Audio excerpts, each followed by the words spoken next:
So, so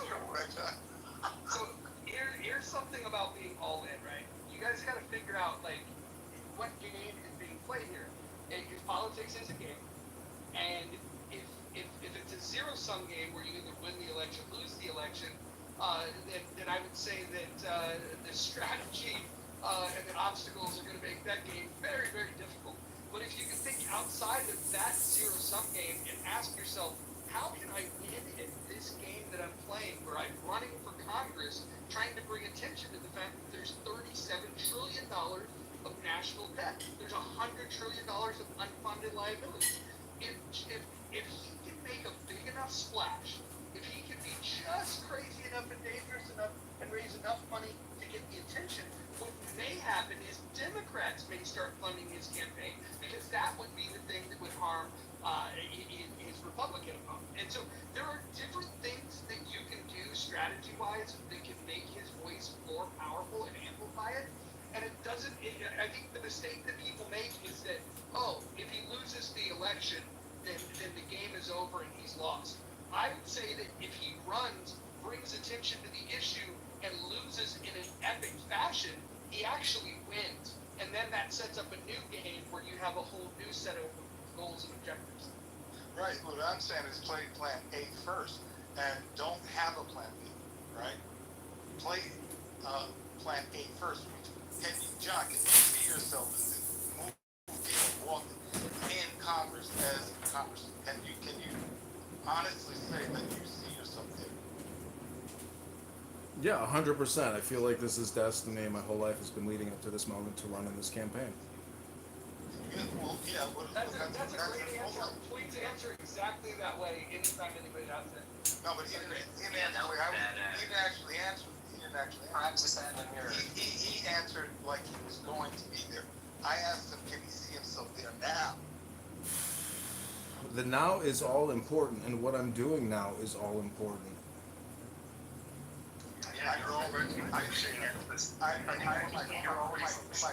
Mike, I didn't say that.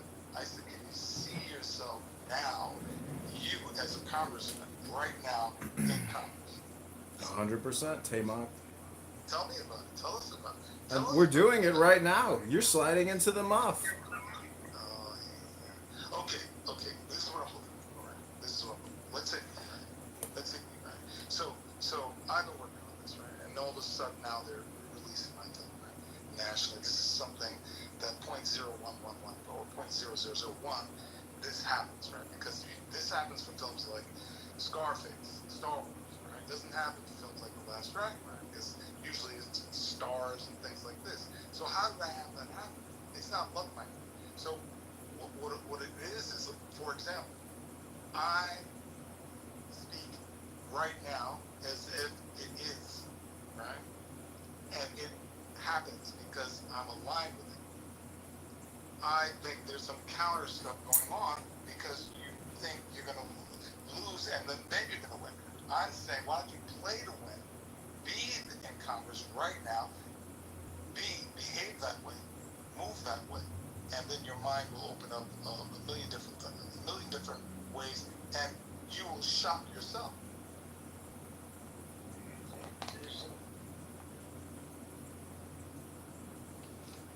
Well, let me put that in. That's correct. Let me put it in practical terms. Hold on, Alan. Alan, why are you holding on to a pink ticket? You're not a member of the House? What's going on? It's a different house. Oh my gosh.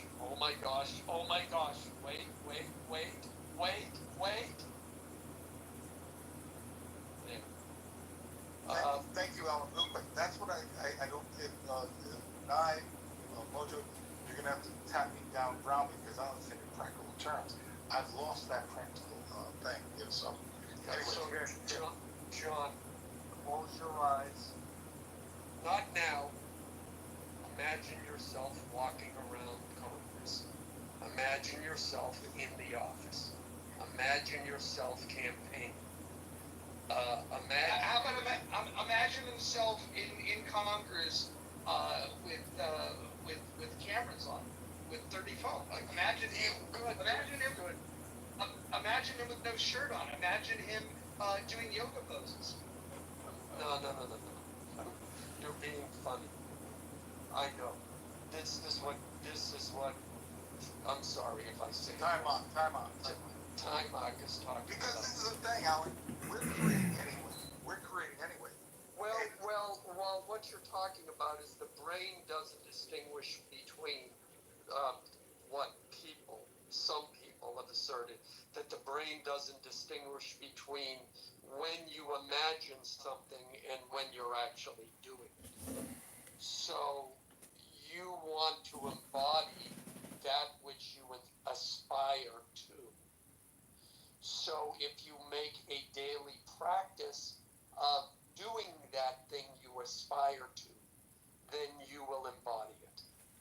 That's as Muhammad Ali, Babe Ruth, Conor McGregor. It goes on and on and on. Yeah, I'm done with my earthy crunch. Okay, let me tell you, gentlemen, a grok prompt I put in a couple hours ago. Before you do, can we add Randy Macho Man Savage to that list? Thank you. Go ahead, John. So we were talking about education in Anson's room. This is what I asked Grok earlier. Hey Grok, tell me how to decentralize education in America, how to best educate the population to create the greatest possible economic outcome and growth, while also eliminating the federal and state debts. List in 10 bullet points. This is what Grok says. Candidate Congressman John Kitover, here's a 10-point plan to decentralize U.S. education, optimize for economic growth, and eliminate debts. Number 1, abolish the Department of Education. Devolve control to states and local governments and administrations. Number 2, enact universal vouchers, ESAs for school choice. Number 3, prioritize STEM, vocational training for job skills. 4, cut federal education spending and redirect to debt reduction. Now, next one, promote private micro schools and online platforms. Next one, align curricula with market needs to boost productivity. Next, implement the 5% VAT, limit tax deductions for revenue.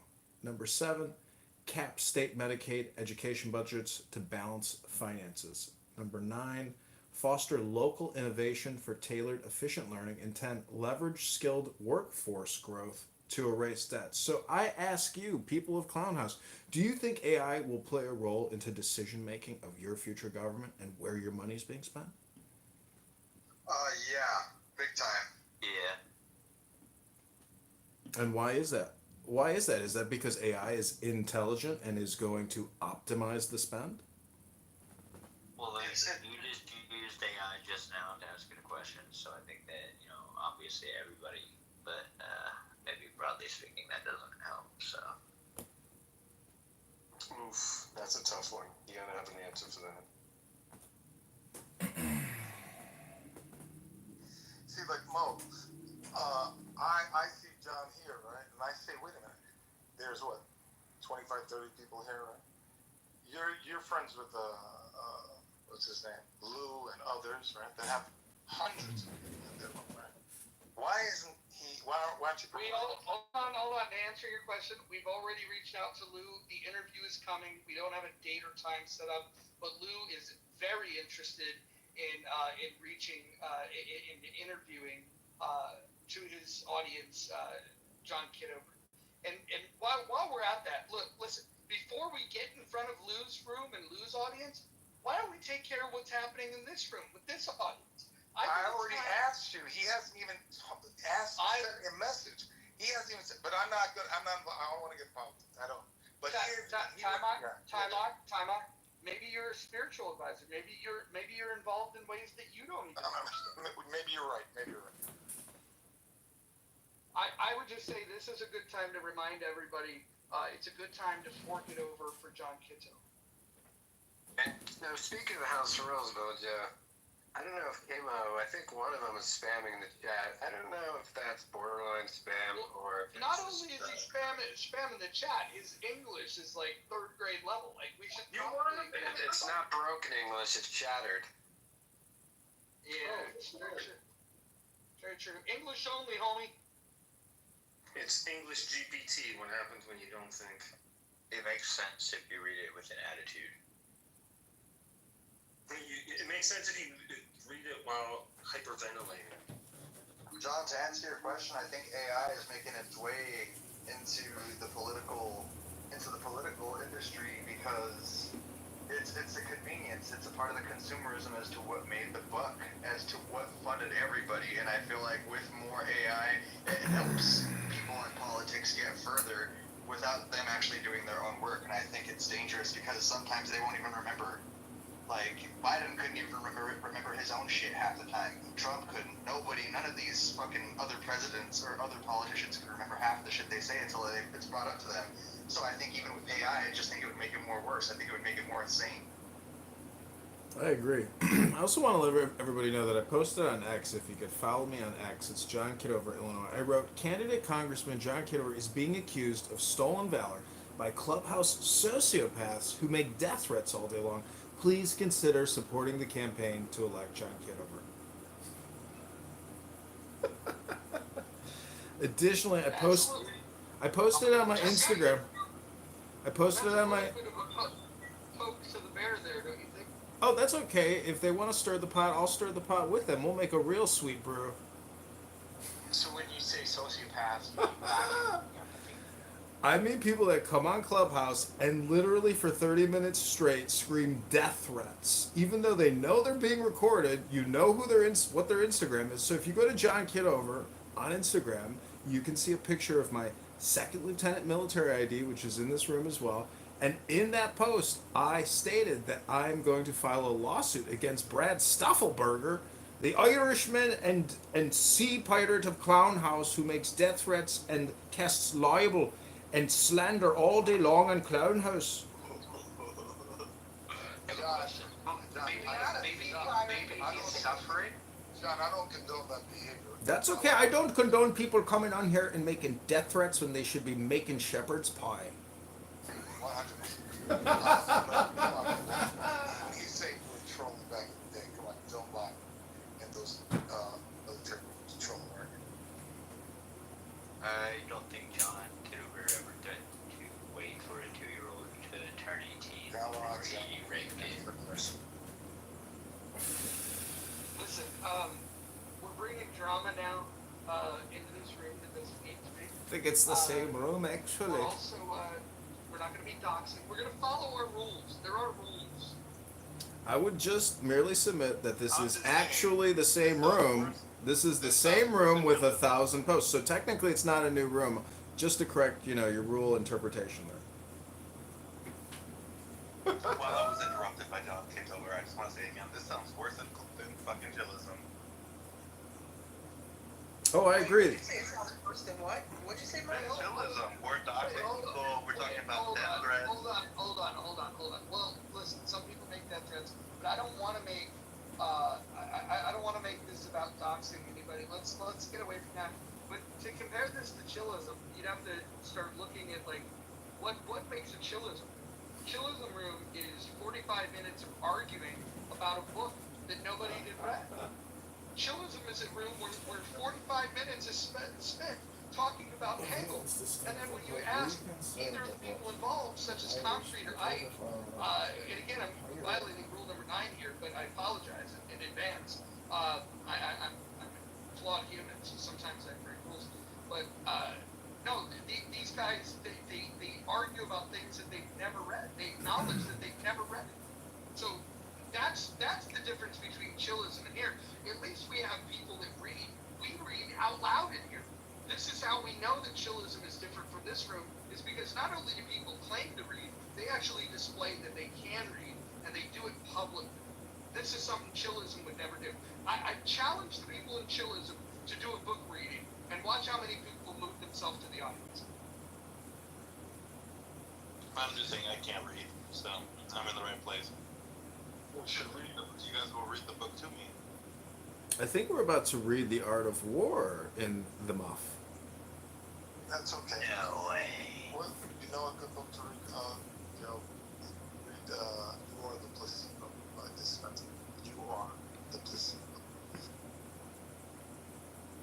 Well, Dr. Fauci thought that we were the placebo. My ex-girlfriend, she's Brazilian, broke up back in the day. It's been a few years now. I was talking to her. She Well, she Becca sends Fauci thought we were sometimes she's supposed to sending do that. political commentary from places like CNBC. I don't get into all that, but I can tell that's not. I told her these are not journalists. These are these are opinions. I want to tell you what she wrote back. Do you miss that, Muff? She wrote me back. She goes, USA is not good for world. You need to wake up.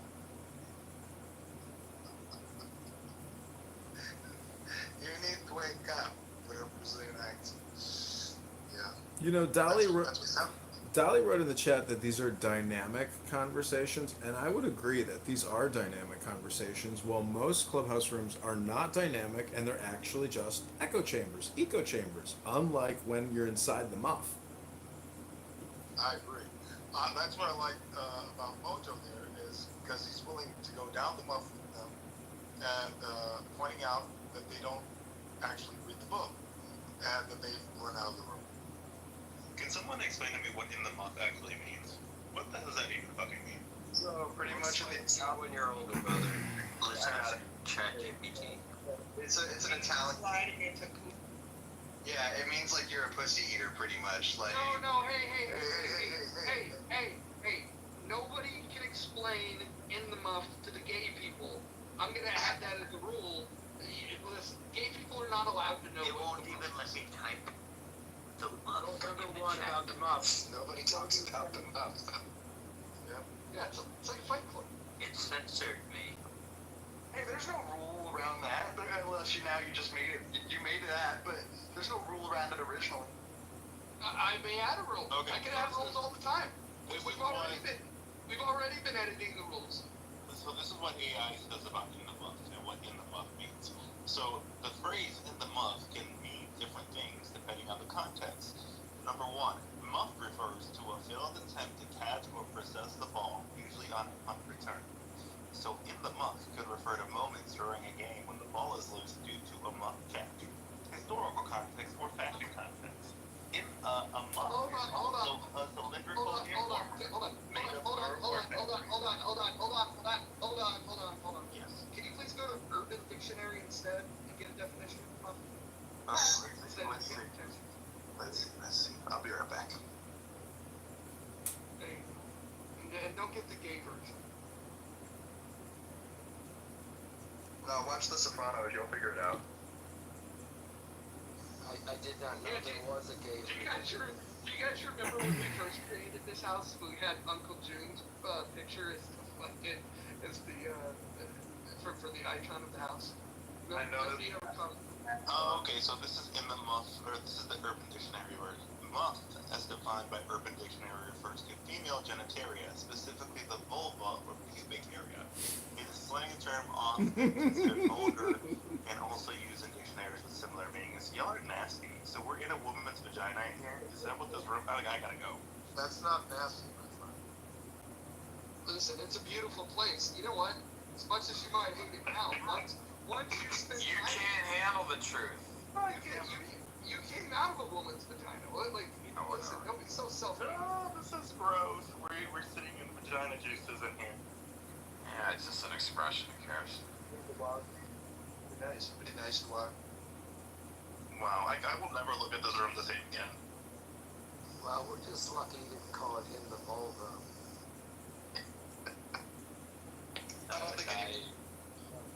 I knew from the beginning, for what it's worth. I mean, I think most of us did. You know, I don't think anybody's ever told Scarlett what it means. Oh, she know. I don't know, man.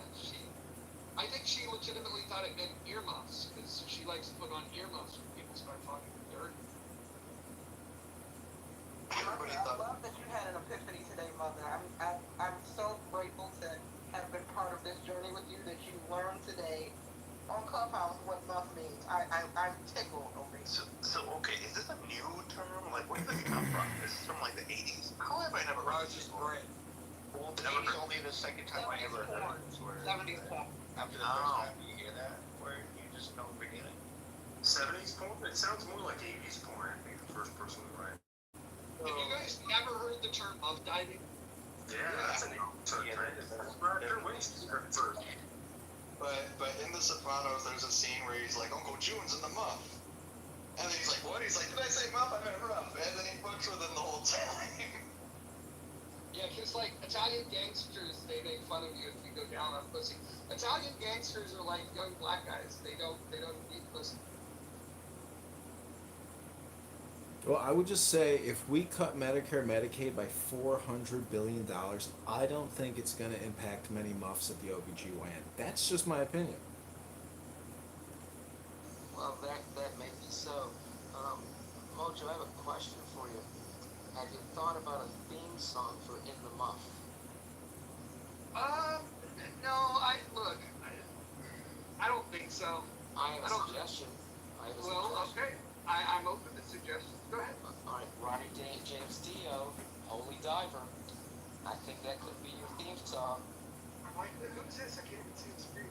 It's Joe. Play Joe. Oh, Joe, you want to dial that up for us? I'm not good at that kind of thing. Yeah, me either. I figured it out earlier. You know, I don't know. Were you guys there when I was playing music really loud? Was anybody present for that? Ty, were you there? Tiffany, you were there for that? I don't think so. It was pretty fun. What was the name of the song? What was the name of it? I was there. It was great. Holy Diver, Ronnie James Dio, or just Dio. Holy Diver, Dio, D-I-O. And he's a good Italian guy.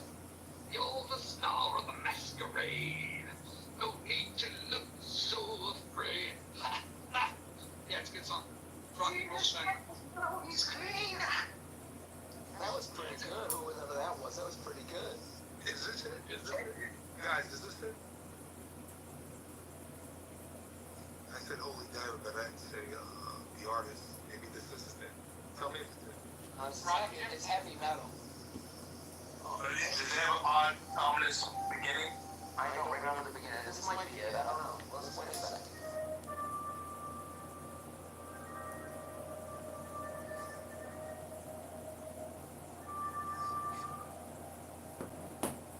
Tamak, you're gonna ruin my.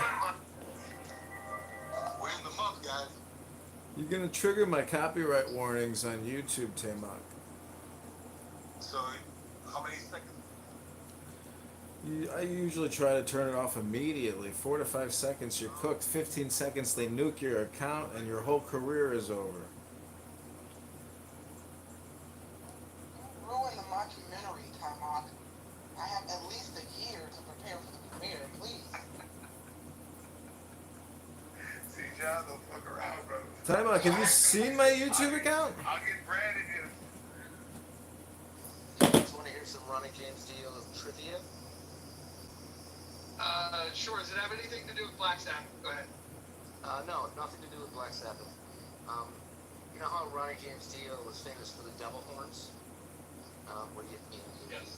Yeah, well, the devil horns, that actually is an Italian thing to ward off spells on you, or curses, and it's called a maloik. And he started doing it, and everybody calls it devil horns. And it's something that's an old Italian ritualistic thing, but it's called a maloik. But I'll get something better. When I was learning to drive the bus for Metropolis, I thought, okay, so when I was a student, they said, okay, we'll get back and see if anybody's there, because we're taking it back to the garage for the end of the night. Your lesson's over with.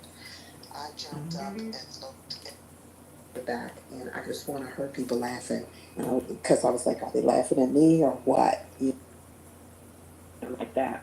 And I kind of dedicated the probationary period to my deceased maternal aunt too. So I heard it a couple of more times after I graduated, and I Googled the symptoms that I heard, and they said that it was a black mirror, often found in Hispanic cultures, which they would look at it. I think it was Aztecs or some one of the other ones, they would look in the black mirror to cheat and to be able to tell the future. Who? The Mexicans did that? Who are we talking about? To look in the black mirror and to cheat so that they could look into the future, because when you're driving the bus, I use all the mirrors possible. And for some strange reason, I looked up in the mirror and I just was like, what's happening right now? What's happening?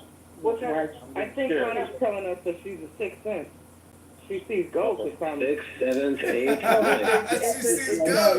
8. It's something in another culture. It's called the black mirror that tells into the future. That's because I was looking at the symptoms, like that. Because I swore I was... Mojo, she's talking about one of the Aztec gods. What's his name? Really? Really? Texas something? I don't know what the fuck his name is. You sure she's not talking about, like, Ilabatanka? I wouldn't know. I didn't know. I kind of Googled what god is you referring to? What's it called again? I don't know. She's talking about some Haitian shit. She's talking about Haitian shit. It might be. It might be. She's talking about some Haitian shit. We're gonna be sacrificing fucking animals in a minute. Yeah, they killing chickens. I'm So real quick, right? So the Aztec people in Mexico did have like a god that sounds very similar to that, right? That was a reference to like obsidian and dark mirrors and stuff. They didn't believe in that. They essentially they would have used a specific god, and he would show you use the mirror to look into the souls of people and to guess the future. Like that is actually a thing. I'm just trying to see if we're talking about the same. If we're talking about the same guy or we're talking about different people. I don't know.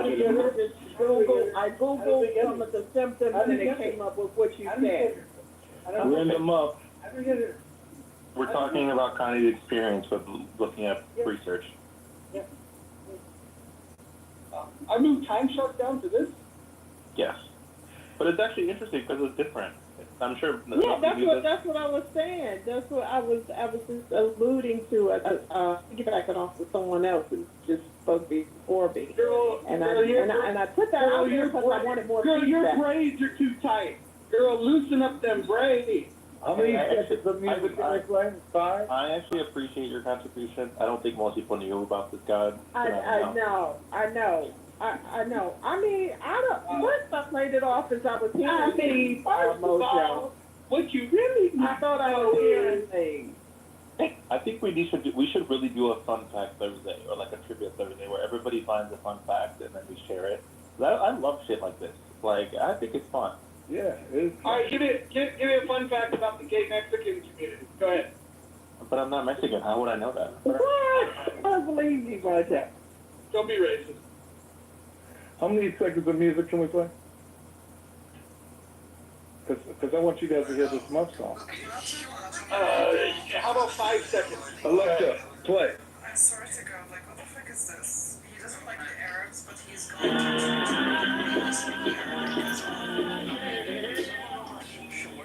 and then some of them are legit. You know what I mean? Like, they're, No, we don't know. Honey, no, wait, what do you mean? What do you mean? Please. No, that's it. That's exactly it. No, that's Holy Diver. That is Holy Diver. Do you guys want to know fun facts for today? Oh my God. Okay, so which country has more pyramids than Mexico. Colombia? Guatemala. no one ever guessed?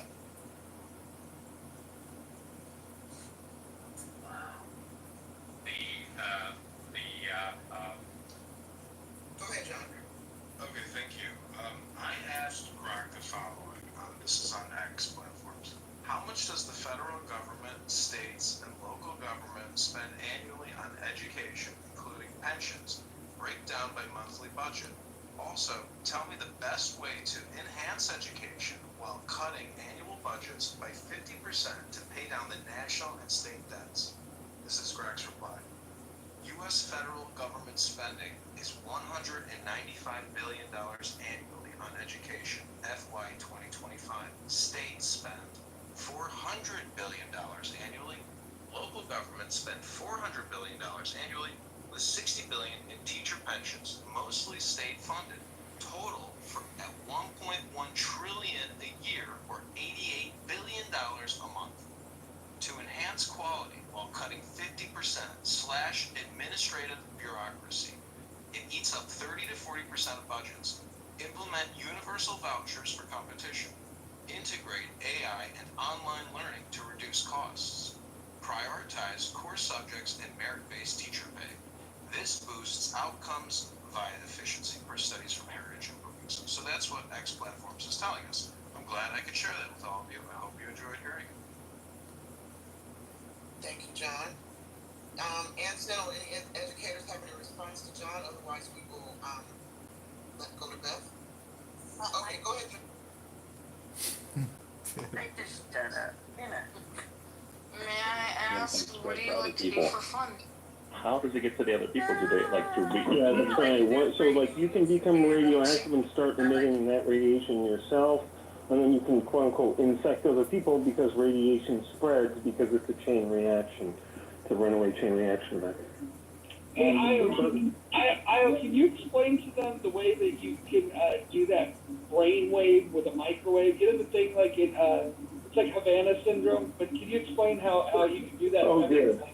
With a microwave? Yeah. So there's something like resonance phenomena with microwaves and proteins and DNA. Despite what popular, conspiracy theorists online would tell you that, hey, it's 5G coronavirus. Well, actually, those radio waves that we have emitting have a non-zero probability of damaging you. In fact, if you have the wrong mutation, there's a Yale study that says, hey, you're 4 times more likely to develop a thyroid cancer. And Havana syndrome is basically 1975 amplified. 1975 in Moscow, the American embassy in Moscow was hit with directed microwave radiation, resulting in the first documented example of quote-unquote Havana syndrome, which is something similar to concussions being present in your brain without having experienced a concussion. So if they hit just the right kind of frequency, it can create just the right kind of disruption in your cells. Yeah. And so over time, the Russians cook you like like something in a microwave. And so it's hard to defend against this. Lots of, if you want to know what else it's called Manchurian microwave ablation. I think it's called microwave ablation. So it's using ultrasound, I believe, and microwaves to direct energy into tumors inside the body. So if they can destroy tumors inside the body using this microwave ablation, then you bet your ass, the bigger you make the phenomena, the more damage you can do to more directed tissue, and you can focus it like a laser beam, half a mile, 2 feet, it really doesn't matter. Don't fuck with the CIA, John. To answer the other question though, like how does it spread? When the body dies, it begins to decay faster, and then when that happens, you know how you start to smell shit. Like when people have to open, like say a suicide victim, for example, they open the window before they kill themselves because they'll be all like, I don't want the smell to get out, but it gets out anyway. So that, like, a person with plutonium, right, that shit spreads. It would spread all, like, everywhere. So what they do, they place the people in air capsules, pressurized air capsules. That's what then they bury them. And those capsules stay active, like, I don't know exactly, but a pretty fucking long time. Oh, see, I didn't know this. See, you bring good fun facts. I try. I got another one. Do y'all want another one? Well, first I have a question. What's the half-life of plutonium? That's a hard one. I heard when I read it lasts about a decade, I believe. It could go longer depending on what the material is of the plutonium. What I read I read up on a guy. His name was Brian Simmons, and he had gotten caught with radioactivity working at this nuclear facility. It was a nonprofit nuclear energy facility, and they were touching these radioactive plates which had this black powder, and it fell out, and all they had were like rubber gloves and nylon jackets and goggles. That was it. They didn't have anything else, and they got contaminated. So this is the other. Well, I'll leave more time for responses this time. But what is the fattest organ in the human body? Skin. That's the largest. Did he say that? The skin's the largest human organ. It's fattest. The fattest. The fattest. Oh, well, when I heard the fattest, I thought the largest. Oh no, no worries. You're still wrong though. All right. The answer is. Wait, y'all want time to guess? I guess the intestine because if you're No, talking, you know what? Why don't you just ask a trivia question and then just blurt out the answer 10 seconds later? That'll be much more fun. What's the expression of life in the body? 10, 9, 8, 7, 6, 5, 4, 3, 2, 1. Any final guesses? Go right ahead. Okay, it's the human brain. The human brain is 60% fat. I said the brain. So I got a question. You said the brain moves? Shit, I didn't hear you. I'm sorry. Mother, I got a question for you. Mm-hmm. What's 831 times 1,000? Why are you asking me dumb questions, Roger?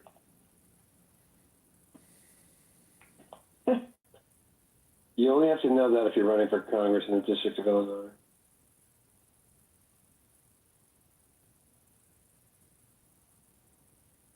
I can't believe people are actually giving this man money. What do you mean? You don't like when people invest I think the statement speaks for itself. I am equally in awe. I mean, I guess it's the same. People donate money to feel good. So I guess Wait, hold on. I remember when a fucking guy that was a real estate tycoon and then a social media host of a show got involved in politics and everybody said he didn't have a chance, and next thing you know he's ran in 3 elections and he's won 2 of them. I mean, I don't know, man. Just give him a chance. hey John, do you know James Snyder? The guy that shoots people in the face? I was just gonna say, have you ever ran into him in your career on your way to Congress? Clubhouse, I've run into him on Clubhouse, and I think he's a patriotic American, and he shared some fun stories, and he has shared some great insight into his political endeavors and his interactions with his Republican GOP in his area. And so, I think you should honor all speakers on this app because everybody can play their little role. I think what we should do is invite James Snyder and get that guy Myth back, because James Snyder has shot somebody and Myth has been shot. I think that would be a fun conversation. So, any more fun facts today? Roger, can we do a trivia Thursday? No, you asked that before and I told you it's a bad idea. Why is it a bad idea? Because people have access to Google and they would cheat. Oh shit, you're right. We did talk about this. I forgot. It's been a long day. I'm sorry. I talked about this earlier. It's okay. Random trivia, nobody used Google. Who's the highest ranking official at a homicide crime scene? The FBI? Sir, unless there is detective placed in jurisdiction. Chief detective. This is just a local homicide, not federal or kidnapping involved. Guess again. The lieutenant? The sergeant?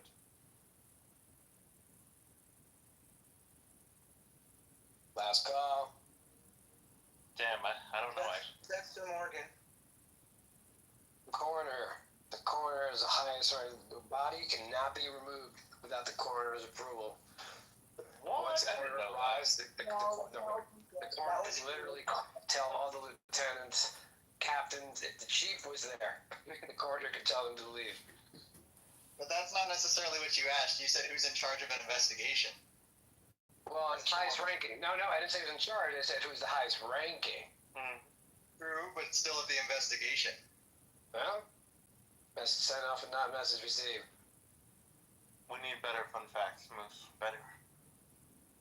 But actually, I didn't know that either, so I learned something new. So I guess that's good. I like learning things. Do we have any FDR fans in the house? Anyone fan of FDR? No, no FDR. Are you not a fan of him? Well, are you? Believe it or not, are you talking about Franklin Delano Roosevelt? Yeah. Any Actually, that is the cousin of mine. Okay. Well, then let me ask you a question. Hold on. I'm gonna ask you a question. Since you're so familiar with him, what is your favorite of his Japanese internment camps? Oh no, I only paid attention to the landmark to connect the dots. Hyde Cemetery, Hyde Park. I only paid attention to that. I didn't get into deep details about the type of games that he played. What's that high pitched whistling noise that accompanies you, Connie, when you're speaking? Is that like a sound weapon in the background? Oh, that is the pipes. I'm in an apartment. That's the pipes. Oh, really? You need heating I in the got the door summertime? open to monitor it. Is it New York? No, it's Washington. I'm sorry, it's Silver Spring. Don't dox yourself. As your attorney, I urge you not to answer. Yeah, don't dox yourself, Connie. As weird as you are, I will protect you. Oh God, Montgomery County's so huge. They'll never find me. Well, they've narrowed it down. So but you're right. You're right. But I mean, I've seen him in what do you call that? The waiting room. He's pretty cool. He doesn't have time to dox anybody. The problem is the whole fucking room is listening. Oh, that's true. But I'm a public figure. It's already on my Instagram and Facebook. You're totally right. There's nobody that's listening other than the two people that were talking. Nobody on this app would ever have bad intentions and do something called doxing. Hey, In fact, I should erase it as a rule because it never happens. Why even have a rule forbidding it? Okay, but the truth to that is the county is already listed on my Facebook. All right, go ahead and dox yourself. I'm going to modify. I'm a public figure. Hold on. I am going to modify rule number 2 to say no doxing unless you want to dox yourself. But she doesn't start trouble like Roger. Come on. Oh my God! Have you heard this woman? Who starts trouble? Connie. Scarlett? Okay, who is the most problematic person in this space? Wait, on the stage right now? Yes. Ooh, boy, that's going to be a toss-up. I would definitely say the messiest person is Pockets, but... Oh? Yeah. Not expecting you to say Pockets. Sounds like a... What do you but I'm curious on the time scale, because if you mean now or later. Well, however you want to interpret it. Hey, this is candidate Congressman John Kitover. I just want to read you a new Grok prompt I wrote. It says, what are the top 10 budget items of the U.S. government and break down each into more detailed analyses. Determine the best way to optimize the federal spend to optimize the economy. This is what Grok writes back. Top 10 U.S. FY 2025 budget items in billion proposed. Number 1, Social Security, 1.5 or 1,543 billion or 1.5 trillion. Retirement disability benefits funded by payroll taxes, optimized by raising the retirement age and means. 2, other mandatory, 1 trillion for veterans income support, streamline administration, reduce fraud. Number 3, net interest, 969 billion. Debt payments cut via deficit reduction. Number 4, Medicare, 936 billion. Senior health, negotiate drugs, promote preventative care like going to the gym. Number 5, non-defense discretionary, 995 billion. Education health, prioritize high ROI investments. 6, defense at 850 billion. Military, enhance efficiency, cut waste. Number 7, Medicaid at 587 billion. Low income health, focus on outcomes, reduce overutilization. Number 8, VA, 163 billion. Veteran care, integrate with private sector. Number 9, HHS, 134 billion. Public health, invest in R&D for growth. Number 10, education, 82 billion. Schools aid, boost STEM for workforce. To optimize the economy, redirect to infrastructure. R&D boost GDP by 1 to 2x return. Reform entitlements for sustainability, cut regulations, subsidize, promote high skill immigration, aiming for 2 to 3% annual growth while curbing deficits. I hope you enjoyed that information injection. I think it's interesting that on all of them, they're got their hand out for R&D. I wonder if that's a self-serving thing to have R&D for AI.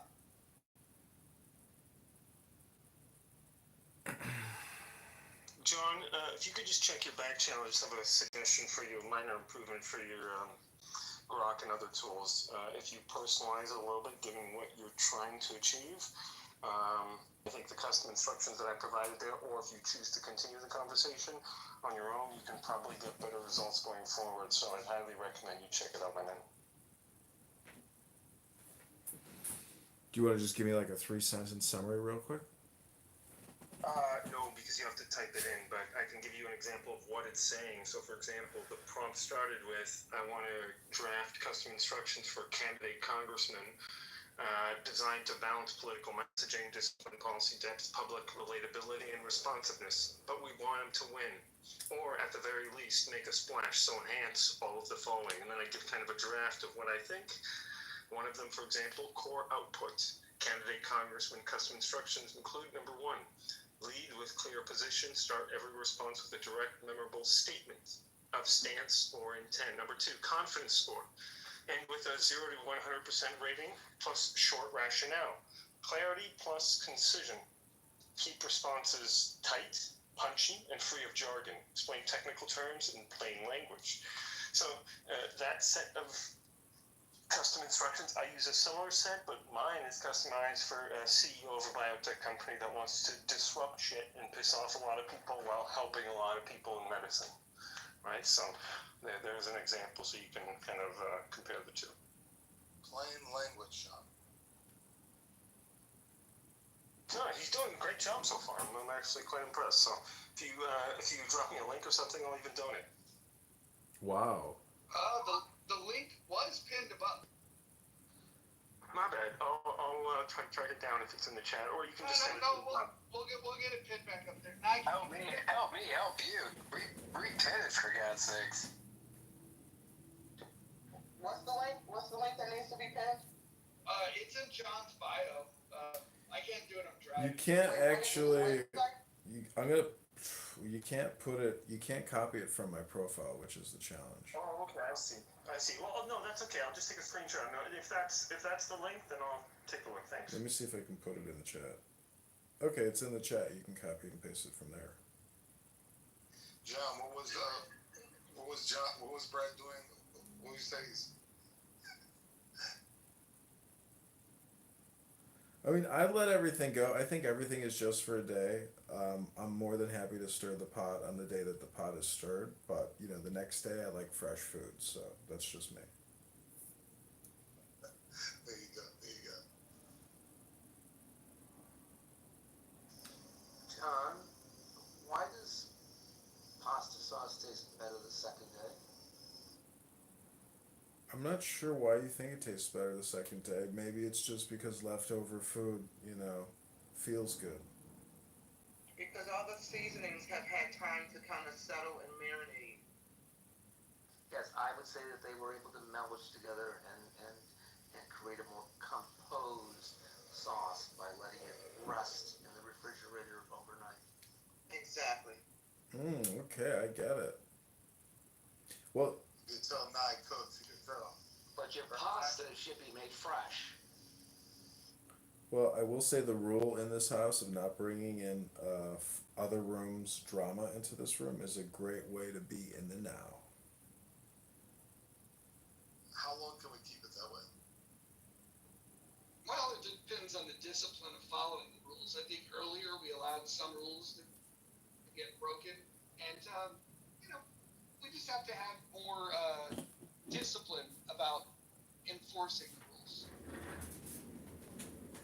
So currently, is there a list of people that are not allowed on stage? Because no, not according to me. The only person that I had moved down was Time Shark, because he's a time suck. But other than him, I don't have a list. Okay, so Rich is allowed. Okay. Well, hold on. Has Rich been allowed? I thought he owed apologies and he had to agree that he was going to abide by the rules. If he could do that, he can come in. He was in here in your absence, and he told us that you had co-signed that. I said that he needed to apologize to two people. One of those people might be you. The other person might be somebody else that is a doctor. And as long as those apologies are made, they don't even necessarily have to be accepted. I just want to see some goodwill. And then an agreement to follow the rules. I think agreeing to follow the rules will cover a lot of it, but I just want to see if we can get him to humble himself enough to offer an apology, because that would be fun for me. Yeah, my apology is spelled Benjamin, and I have a Cash App available or a donation to John Kitover's campaign. Maybe no more than two or maybe one of these kind of characters on stage at a time. Charlotte, you actually have a Cash App? I do. I didn't think they allowed white girls to have those. So there you go, John. $20.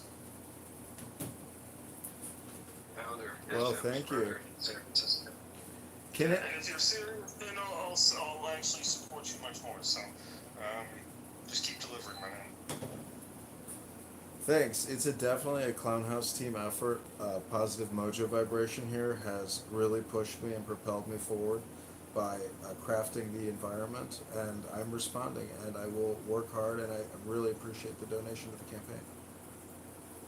All right. Well, thank you for your service, and thank you for your continued service to one of the most important nations in the world. So, thank you for taking such an important mission. I really appreciate it, even though I'm just a Canadian. So, thank you again. Going back to the pasta, how do you guys do it with the noodles? Do you let the noodles sit in with the sauce, or do you wait? Marquis, hold on 1 second. FYI, you may need to check the rules on the donation page to make sure you didn't violate any rules. I don't know, it has something about a... Well, if he is Canadian, you just have to return the funds to him. Okay. I'll send a super pack then. Give me a few days. Well, there's a residency card. I was thinking about the PAC idea. I like the idea of Americans for Austerity. I think that could have some legs, not just for this election, but for Yeah, I agree. Did you want an answer to the pasta preparation? I'll go down to the, well, I mean, again, just like would you put the noodles in the sauce once they're al dente, or wait until the sauce is done? Because I don't like it when it's all watery. Okay, then you want to do what they do in Italy. It's called mantecare, and it's the process for finishing your noodles. So what you do is you have your sauce, and then you... Wait, why do you call it sauce? Is it gravy? No, that's a New Jersey, come on, annoying thing that they do there. No, it's not gravy. I'll keep my on the Great Garden State. Yeah, well, I'm in Maryland, and I'm from New York, but no, I'm not from New Jersey. And anything of the Sopranos that is Italian related, I'm kind of wince at. But anyway, mantecare means it's a method for finishing your pasta. So you boil your pasta with salt only, never put olive oil in, and never rinse your pasta because you're rinsing off all of the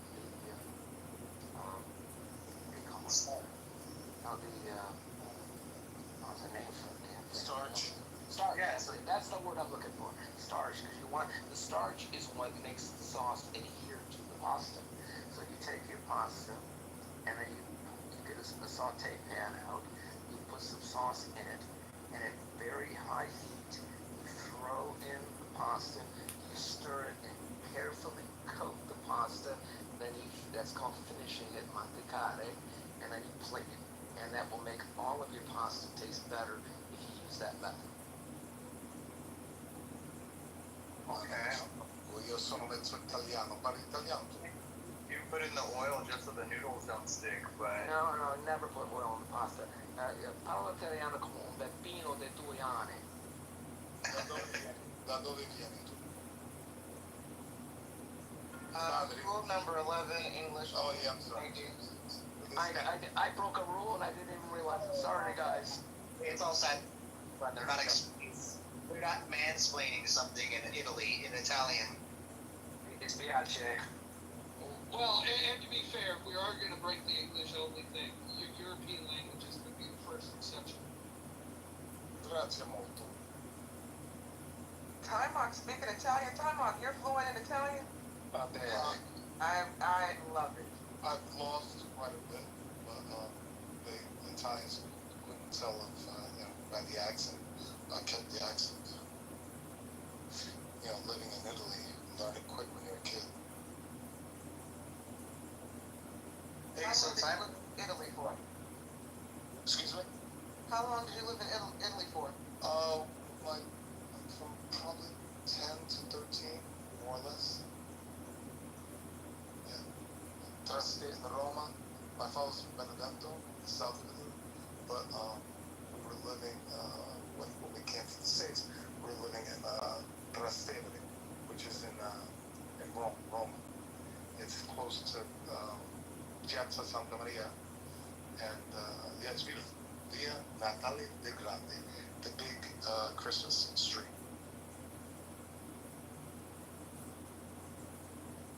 If you have a few black folks in the room, it's amazing to grow up outside of, especially Italy.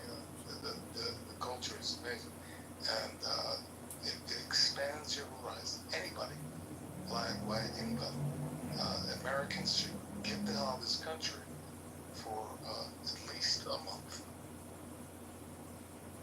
Yeah, I agree with that. I'll be out of the country next week. Where are you going to, Mo? I'm going to Vancouver, BC. You using your Cash App? I don't understand the inference, but oh, it's a Scarlet's Cash App. Have you been to Vancouver before? yeah, I love Vancouver. It's a very clean city. It's so clean, it actually starts changing your mind a little bit around spending money to keep the city. It's a better experience than the human shit on the sidewalk of San Francisco. It's really that bad, huh, Mo? It's legit human shit on the sidewalk in San Francisco, and Vancouver is pretty clean. Although there is about a 6-block radius over on this area called Hastings. It's pretty disgusting.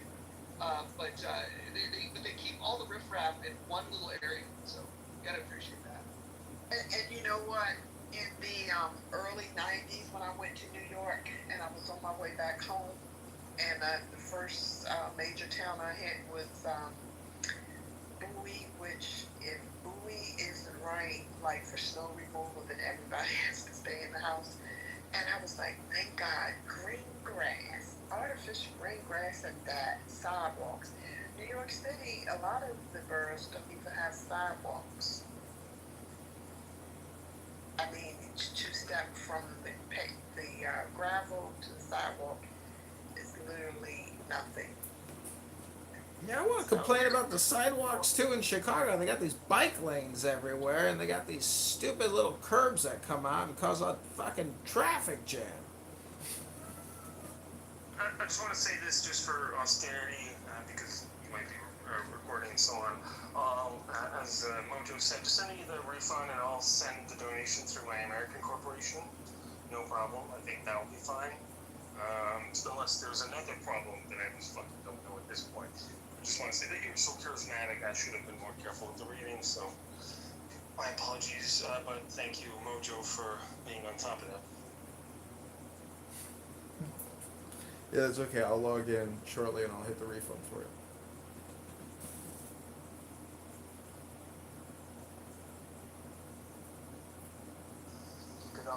One reason why they got a lot of bike lanes is because U.S. Department of Interior implemented it and paid for it. And you'll see bike lanes even alongside highways. And Woodrow Wilson Bridge, they even have a bike lane on it. So that's why they have it. Because I remember I did a temp assignment there, so I was just going over to see how many bike lanes had been completed and how many bike lanes I had already seen, the Washington D.C. area. But yeah, it's been implemented, so it's kind of like mandatory. But if you do not in D.C., if you do like rideshare, you better have a camera, because those bikers are just atrocious. They're terrible. Well, these bike lanes have taken up a lot of parking. They're eliminating 40% of the parking in all these businesses that they're already charging for the parking. I mean, it's this Green New Deal is a waste of time, a waste of money. You can't snow plow the bike lanes in the winter, so they just sit there full of snow. It's, these people that run cities, they do not know how to optimize or efficiently run cities. Honey's right about the sidewalks being a factor. Memphis is number one. I was surprised when I read this. Memphis, Tennessee ranks number one, having the highest rates of pedestrian fatalities. I had this discussion in a room recently, and we actually had somebody that lived there, and he said because there's no sidewalks. It's just that they don't like their, it's like, good luck, not have, no sidewalks.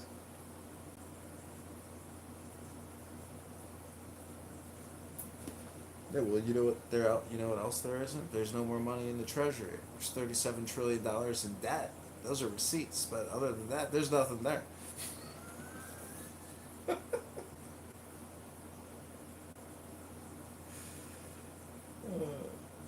Nothing there.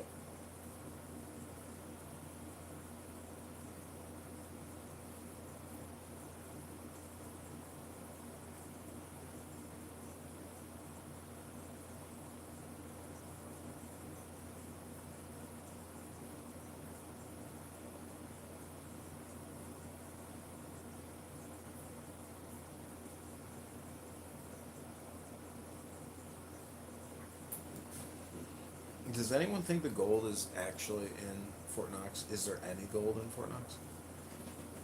Yeah, I think there's actually more gold than they report, because all those governments that you overthrew in the Middle East, they are reporting their gold missing.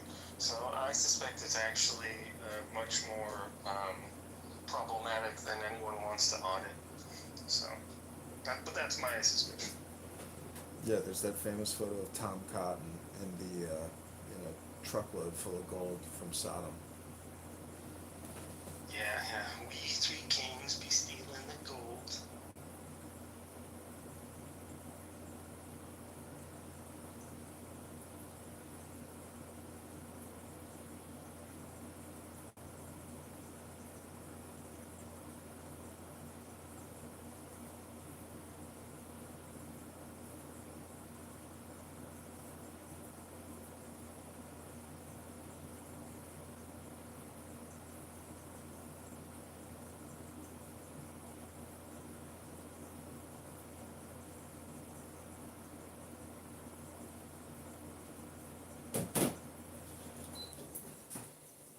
So in Clown House summation, we have learned that every day is like every other day, just a repeat of the other day. Welcome to Clown House. It's not every day, not without mentioning names, where someone might be considering seeking legal and or law enforcement assistance and holding someone accountable for saying dangerous things. Well, I believe that it's a roast, and tomorrow the roast will continue. I have no doubt that today's show will be tomorrow's show, and yesterday's show will be tomorrow's show.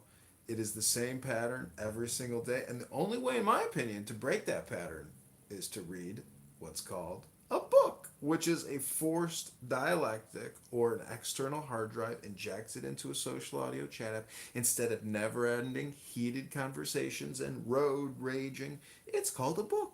Maybe we should try it again in the muff. This is a good book by Dispenza. It's called Breaking the Habit of Being Yourself.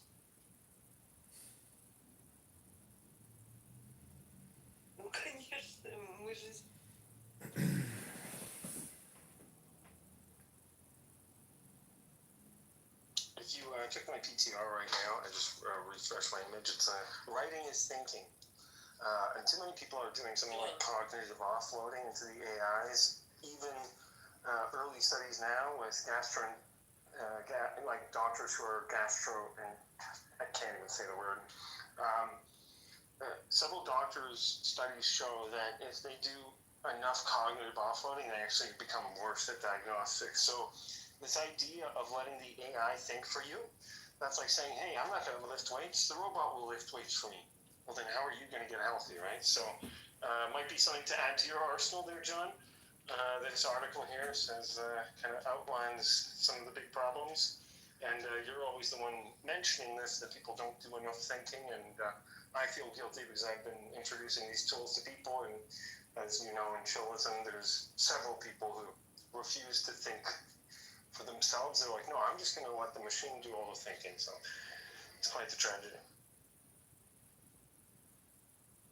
Have you ever encouraged the people over in that room to like read a book? I've tried. I've tried to encourage, for one of the people, Lion, I've been talking to him about a single paper for 2 years. And it's a paper about evolution, about molecules, how life started from inorganic molecules. And has never, I suspect he's never even clicked on the link. I suspect he's never opened the paper. He hasn't even done an AI overview. So that's the kind of friction that I'm up against in that room. I think you do represent an interesting dynamic, though. It's like you got the smartest guy on the app, which you'll probably reject that title of, in the stupidest room on the app. And so it's a very weird dynamic. It is, actually, but I go there for the tongue twisters because I have to do speech therapy, and now that I work in a hospital with my technology, I have to tell doctors big words and stuff, and so whenever I mention anything in that room, it always falls on deaf ears because I'm saying something technical and perhaps tangent to what's being discussed, and most people don't appreciate it, but I'm there for a very selfish reason, although I do try to make what I say valuable to people. That's the kind of the nature of my attendance in that room.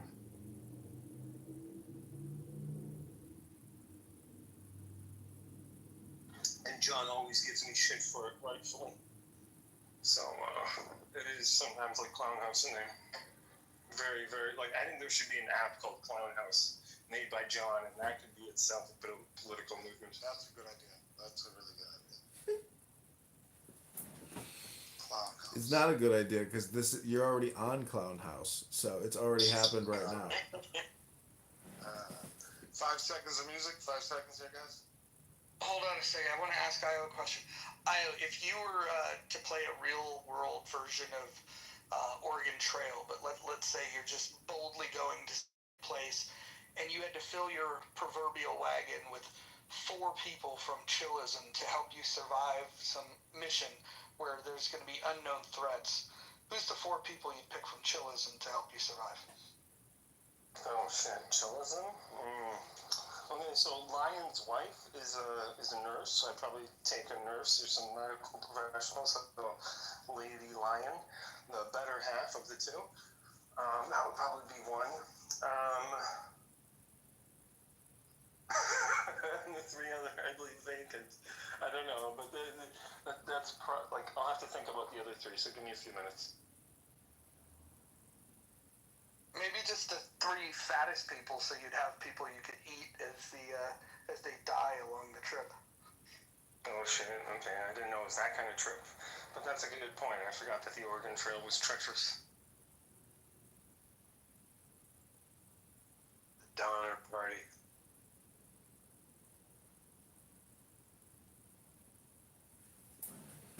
I've only been in Chillism a couple of times, but it's sort of like a room of self-loathing, masochistic misanthropes, and I don't enjoy it.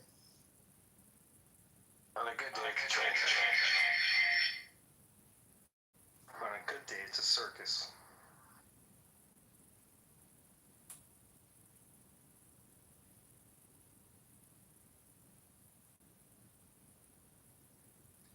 We have no shortage of weirdos over here, though, if we're being honest.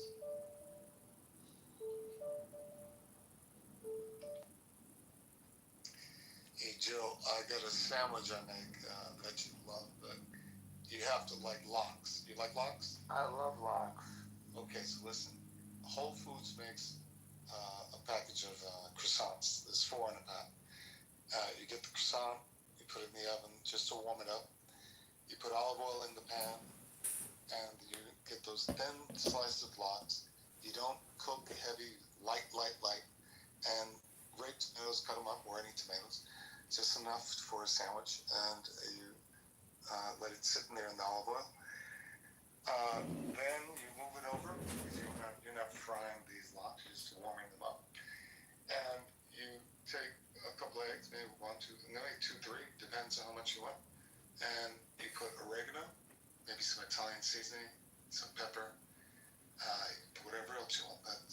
That's the basic. And then you take that croissant out, cut it open. If you like, put some Philadelphia cream cheese.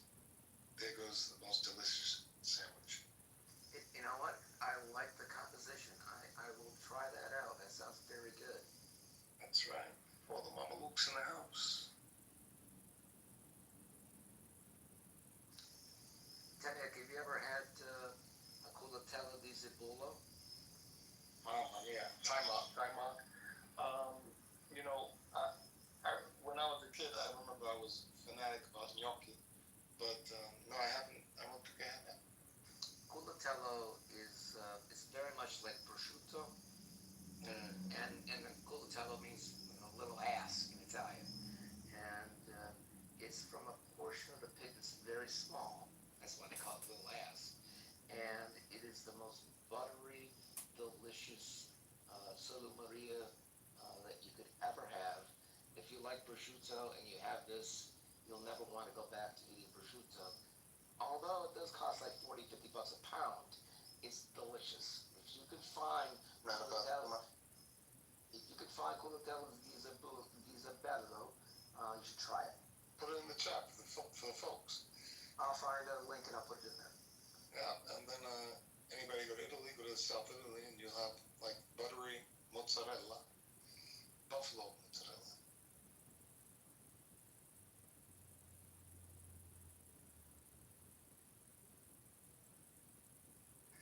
And Moses, you like the sisters' Italian food. They like Italian food.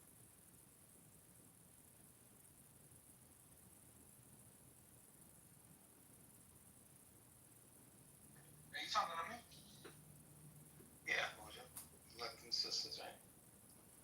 I used to. There's a white girl on this app that is just so funny. She's so cute. Where you don't have to give away, but what part of America or what area? Does she live? I would never say. Well, Wise man. shooting your shot is good.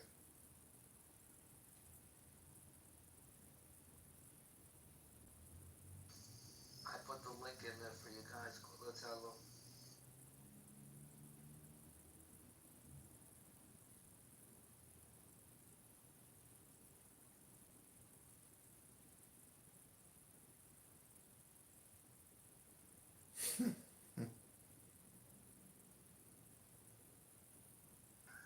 Yeah, Joe's for real. You can tell.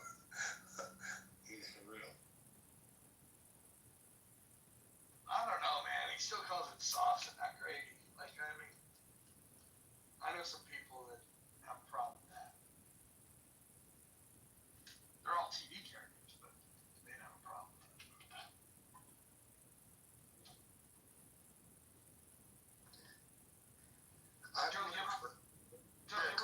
Uncle Junior would definitely have a problem with that. Joe, you ever bought a pound of gabagool? I mean, gabagola? Yeah, I have.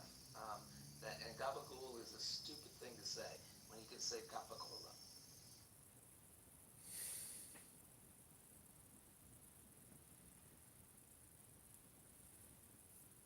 And I wasn't calling you stupid. I was calling gabagool stupid.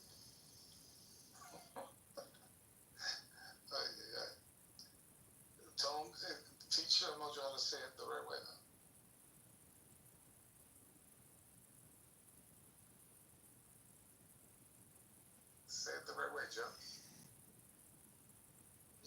mozzarella. Mozzarella.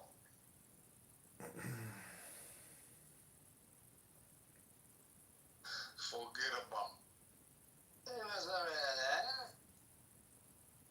So Mojo, for this weekend, I'm not sure I want to download Chatter again. I guess I can try on a burner phone, but they deleted my account, John Kitover, so there's still a lasting sting to have that account deleted. But I would love to transition, pivot, clone, and redistribute the Mojo experience across multiple platforms. Yeah, let's make that happen. I wanna see if we could kick up a buzz across these different platforms. I'd really like to stir up a fan base if we could. All 12 people that might show up, but that'd be fun. I'll actually reach out to Isaac Hayes and say, hey, would you be interested in participating in a room where someone running for Congress in Illinois is going to be there? He would probably love that. I'm pretty sure he knows my name, knows my face, but I would love that as well. And X, I think, is the biggest place where we can have the most fun because that's where the most insane anti-Semite, Jew-hating, racist scumbags live by the thousands. Well, you know what's going to be great about that is that the challenge is I nuked my fucking old account. It was becoming like I was spending. You think I spend time on here? I can spend time on here and multitask, but I was doing this thing over there where like I wanted to be the first to comment, so I had to really pay attention to it, and it was too much. I had to fucking delete it. But there's some people on there that if we reconnect with them, they do the very kind of spaces that would be good. Of all people, Stephen Bader would be good to connect with over there. Plug into a community of people that want to reduce the debt, or at least save it. Well, you need to create a Mojo experience account, and I have many, many, many, many X accounts with many, many followers. So any content you create, I can retweet and vice versa. But we can rapidly grow your account to where we should be able to get seen in the open X spaces. I like it. I have a Discord, but I don't use it much. Is there anything happening there for something like this? Discord is where the planning for these types of rooms take place, and it's a very toxic environment for most people. Be careful on Discord. Yeah, I just go for a writing. It's a writing workshop that we do that. That's it. I don't jump around. I don't even know how to use it really. Yeah, Pepe likes to say he came out of the most racist rooms of Discord, and he was a neo-Nazi at the time, and his brother also has the stormtroopers insignia. So every time Pepe gives a little lecture, just know that you may be communicating with somebody who you could consider an extremist. Yeah, so he has a brother too, huh? That was funny. Like a twin Pepe, like a Pee-Pee. Say it isn't so. I call him Dr. Peepee. Pepe Pew.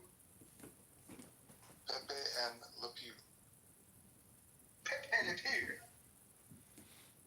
Mojo said once, he's like, John has all these recordings of Clubhouse users. If one of them does something awful, or, it's like you got all this, digital signature communication. I don't think anybody. You got your own Epstein list. It's awesome. Yeah, I've created my own little hive of intelligence, but really it's not me. It's just Clownhouse. I'm just hitting live stream. Well, most people, there are some people who technically can record all the streams at once. So, unfortunately, for whatever reason, Clubhouse leaves that door open to this day. So, you could, in essence, just be streaming all the rooms and ripping them all. I agree, but since I'm have to be in the room. Since I'm running for Congress, I would like to set up more recording studios in my house to record even more Clubhouse. But the truth is, that's not what's gonna win this campaign. And creating more targeted content, um, and I think using AI and Grok to create targeted content to read and then deploy, will go a long way. I mean, if we can give. Well, if you want some help, I'm down to help you pro bono. If you want some technical support, I got you. So, Io, here's something that would be cool: is utilizing AI to go through all of the hours of content that he streamed, looking for particular either voice signatures where you're looking for the best of something, or just looking for a particular topic. Is that something that that you would be able to help out with? Easy peasy. Yeah, that's easy peasy. That's easy peasy, huh? Yeah, if you got the recordings, it's a matter of just processing them, and then it's just a matter of tokens. One thing that you could do is make a specific section in your political campaign for funding AI tools. That would actually probably be the most transparent and open way of addressing this. You're like, look, here, I need money for these AI tools, so I can give you the best bang for your buck, right? And then you could probably even apply for growth to get unlimited access as a senator or a senator candidate or Congress candidate, which is what Grok and ChatGPT offer to government workers, federal workers. So there's probably like an email that you could write to get kind of like, $100,000 in monthly tokens, which is what they give to startups. So it's not beyond the realm of possibility to just get $100,000 each from like NVIDIA, ChatGPT, Google. Each of these companies can do that for you. So, and there's probably many creative ways of doing that, but it would just be a matter of getting those kind of processing. So, I think for like an hour processing audio, Roger, it's about $8. So, depending on how much the aspiring congressman has hours, you can just roughly calculate what you need. And the costs are always going down, so there's probably many ways of reducing that as well. But if John can give me like an estimate of how many hours he has, I can probably give you an estimate of how much it would cost.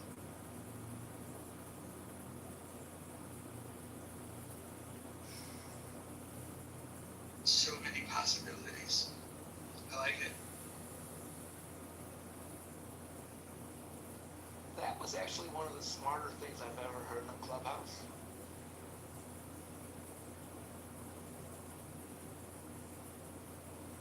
Well, you are sliding deeper into the muff. Joe, I've told him this many, many times, and I was probably only heard it half a dozen times now, but my belief, that he's the smartest person on all of those. And so, yeah. Well, but the idea of running a campaign using AI,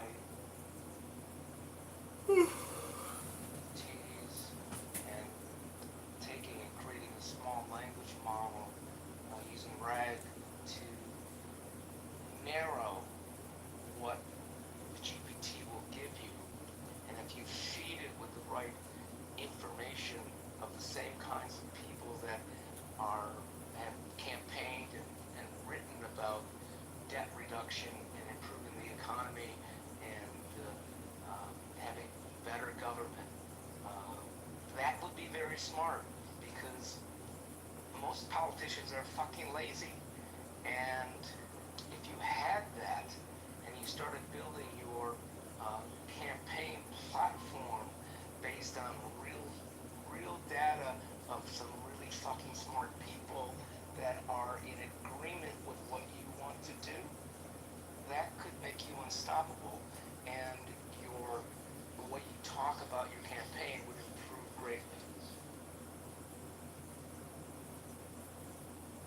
Speaking of making you unstoppable, John, let's hear your rehearsed answer for Mr. Kitover.